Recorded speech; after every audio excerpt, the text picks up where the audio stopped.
Memasuki tahun ajaran baru 2020-2021, sekolah di Indonesia mengalami suasana yang berbeda dengan suasana sebelumnya, di mana tahun ajaran ini sebagian besar siswa Indonesia, 94%, mereka akan menerapkan pembelajaran di rumah atau lebih kita kenal dengan pembelajaran jarak jauh.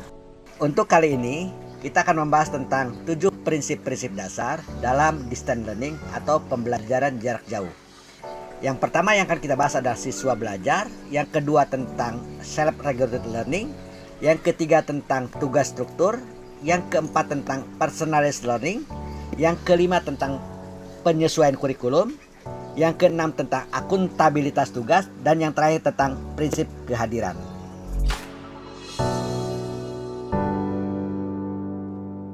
Prinsip yang pertama adalah siswa belajar.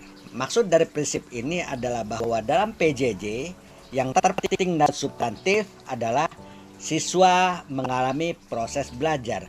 Artinya siswa secara mandiri mencerna informasi, mengelola informasi, memproses informasi yang masuk menjadi pengetahuan baru yang dia bangun sendiri. Catatan terpenting yang perlu diingat bahwa di kali ini dalam PJJ siswa tidak lagi ditemani oleh gurunya.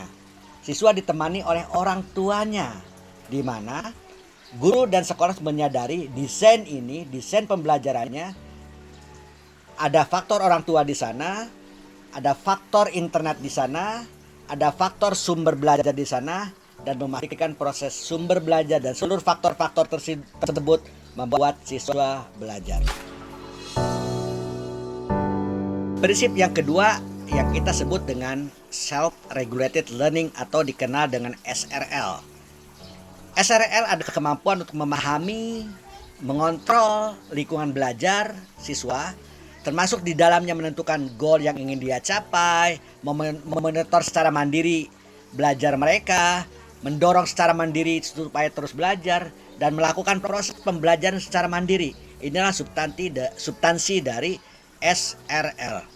Di dalam proses ini, di dalam tujuan ini, di dalam prinsip ini, siswa, guru dan sekolah yang ditemani oleh orang tua harus membuat rancangan di mana siswa memiliki atau tumbuh motivasinya, tumbuh keinginan belajarnya, tumbuh kemampuan untuk memonitor sendiri belajarnya, dan tumbuh kemampuan untuk mengelola secara mandiri belajarnya, termasuk mengevaluasi ketercapaian, juga mengevaluasi apa yang akan dicapai oleh dirinya di masa depan.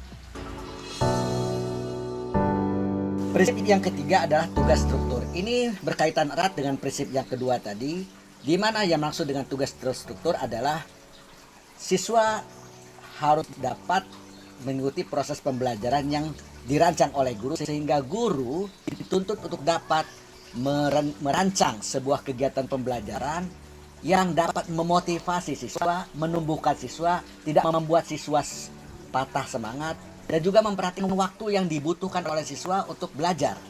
Karena misalnya adalah tidak mungkin dalam desain pembelajaran jarak jauh sekolah atau guru merancang kegiatan sebagaimana pembelajaran reguler. Misalnya saja, dalam pembelajaran reguler dalam satu hari ada 7 jam pelajaran. Adalah tidak mungkin ketika siswa melakukan kegiatan pembelajaran di rumah sampai 7 jam pelajaran. Yang possible misalnya hanya 90 menit atau bahkan hanya 1 jam 60 menit. Untuk itulah, selain itu, misalnya tentang tugas yang diberikan pada siswa. Tentu tugas itu juga tugas yang possible dilakukan di rumah. Pilihan materi atau bahan ajarnya juga bahan ajar yang possible dilakukan di rumah. Termasuk kegiatan pembelajarannya. Kegiatan yang sangat possible di rumah. Misalnya saja, ketika seorang guru akan menjelaskan tentang penjumlahan atau perkalian, bisa saja menggunakan bahan-bahan alat peraga, media-media yang ada di rumah. Bisa sendok, bisa piring, bisa garpu. Kira-kira seperti itulah rancangan pembelajaran yang dimaksud dengan tugas terstruktur dalam prinsip ini. Prinsip yang keempat adalah prinsip personalized learning.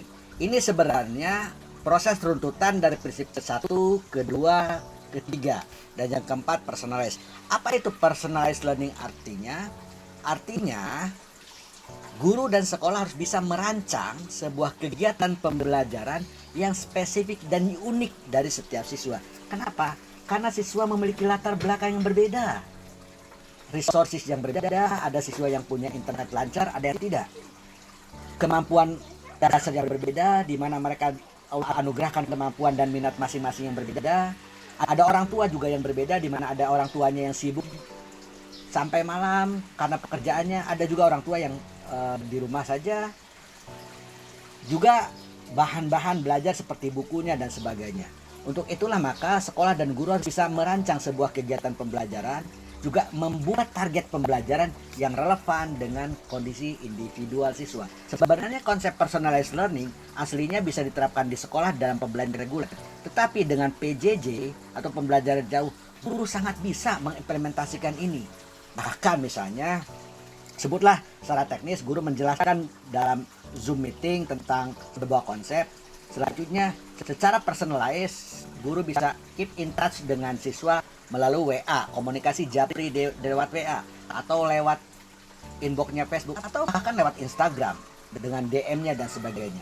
Di sini personalized touch antara guru dan siswa itu sangat mungkin bisa dirancang dan dilakukan dalam konteks personalized learning. Prinsip yang kelima adalah penyesuaian kurikulum. Ini adalah konsekuensi logis dari pembelajaran jarak jauh. Adalah tidak mungkin kita menerapkan kurikulum yang sudah ditetapkan di awal tahun ajaran dulu, atau yang ditetapkan pemerintah seperti K13 misalnya, karena situasi berbeda, kondisi berbeda. Kondisi berbeda menuntut penyesuaian kurikulum yang pasti berbeda. Apalagi setiap sekolah beda lokasi, beda kebutuhan, beda kesesuaian, beda latar belakang dan kondisi orang tua dan siswa. Untuk itulah maka prinsip penyesuaian kurikulum ini artinya si guru dan sekolah tidak perlu ragu untuk merancang ulang, menata ulang, memilah dan memilih kompetensi yang substantif dikuasai siswa, pengetahuan yang substantif dikuasai siswa, mana yang kemudian perlu diajarkan dan mana yang bisa diajarkan secara langsung melalui synchronous, misalnya melalui Zoom meeting, yang tidak langsung asynchronous melalui Google Classroom misalnya. Atau bahkan ada beberapa yang bisa dimintakan orang tua mengajarkannya secara pribadi di rumah misalnya. Atau bahkan ada beberapa konten dan kompetensi mungkin yang bisa di skip di tahun ini dan dituntaskan di tahun yang akan datang. Dalam penyesuaian kurikulum, pihak guru atau sekolah perlu memperhatikan beberapa hal.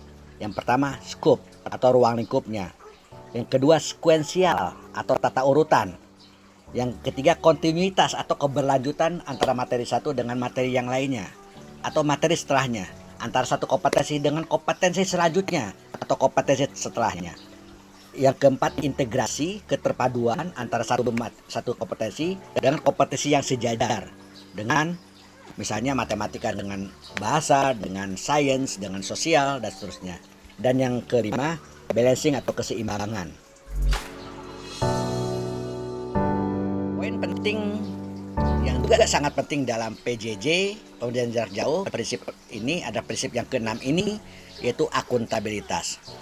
Poin penting dari akuntabilitas adalah menumbuhkan self-regulated learning, di mana ini adalah basis membangun trust antara guru dan siswa, siswa terhadap guru, antara orang tua terhadap guru, dan seterusnya. Kenapa? Di konteks ini, guru harus dengan secara langsung memberikan feedback terhadap tugas yang diberikan pada siswa. Guru harus mengkoreksinya, memberikan feedback. Feedback ini bisa kualitatif, bisa kuantitatif, bisa merupakan sebuah penjelasan dari konsep yang perlu dibetulkan, atau memang value nilai misalnya karena tugasnya sangat bisa dihitung kira-kira. Tetapi feedback kualitatif ini disarankan. Dengan feedback ini akan ada trust, kepercayaan dari siswa bahwa karyanya dihargai, karyanya dikoreksi. Orang tua juga melihat bahwa guru tidak sekedar memberi tugas, pihak sekolah juga bisa memantau bahwa ada proses perkembangan siswa dari hari ke hari, bulan ke bulan. Pihak sekolah bisa secara konkret memantau proses perkembangan pendidikan yang ada di sekolahnya. Bentuk akuntabilitas sangat penting dalam pembelajaran jarak jauh. Prinsip yang ketujuh adalah prinsip kehadiran, di mana prinsip ini menuntut guru atau pihak sekolah untuk hadir di rumah-rumah siswa, di dalam hati-hati siswa dan guru melalui Zoom meeting atau secara fisik datang ke rumah sesuai dengan realita dan kondisi di masyarakatnya. Kehadiran ini penting untuk memastikan adanya kedekatan hati antara guru dan siswa. Saya recommended setidaknya seminggu sekali guru bertemu dengan siswa dalam bentuk apapun. Baik, demikianlah ketujuh prinsip-prinsip dari distance learning atau pembelajaran jarak jauh. Tentu kami berharap prinsip-prinsip ini dapat memberikan inspirasi buat rekan-rekan pendidik semua, sehingga kualitas distance learning kita, pembelajaran jarak jauh kita makin meningkat. Salam dari kami, Nurul Fikri Education Center. Makasih. Assalamualaikum warahmatullahi wabarakatuh.